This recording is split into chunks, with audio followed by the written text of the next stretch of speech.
और अब कुछ बात करते हैं मौसम के हवाले से। शहर कराची में बादलों के डेरे, मौसम खुशगवार हो गया जबकि शहर का मौजूदा दर्जा हरारत 29 डिग्री सेंटीग्रेड रिकॉर्ड किया गया है। महकमा मौसमियात के मुताबिक आज दिन में ज़्यादा से ज़्यादा दर्जा हरारत 31 से 33 रहने का इम्कान है। मजीद मौसम का अहवाल जानते हैं हमारी नुमाइंदा दुआ गफ्फार से। जी दुआ, आगाह कीजिएगा, इस वक्त कैसा मौसम है शहर कायद का? जी बिल्कुल, छुट्टी का दिन और बाहर नाश्ता ना हो तो दिन अधूरा रहता है। जबकि आज कराची का मौसम भी काफ़ी खुशगवार देखा जाए। इस वक्त मैं जहाँ पर मौजूद हूँ, मेरे पीछे गर्मा गर्म हलवा पूरी तैयार की जा रही है और लोगों की कतारें यहाँ पे मौजूद है। इस वक्त मेरे साथ एक छोटा सा बच्चा मौजूद है जो शायद यूनिवर्सिटी में पढ़ता है। आइए उनसे पूछते हैं कि वो आज इतवार के रोज़ कराची के नाश्ते को किस तरह इंजॉय कर रहे हैं।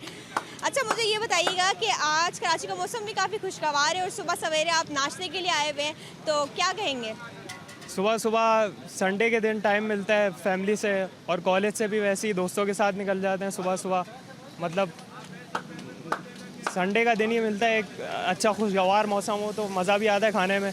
और अपने क्या कहते हैं, सस्ते में भी पूरियाँ मिल जाती हैं यहाँ जो है, मज़ेदार जो है चना पूरी हम खाने आ जाते हैं कभी कभी। और यही कहना चाहूँगा कि बस एंजॉय, बस लोगों का यही कहना है कि इतवार का रोज़ और हम लोग इतवार के रोज़ को एंजॉय ना करें और बाहर आकर हलवा पूरी ना खाएं तो ये नामुमकिन है। जी।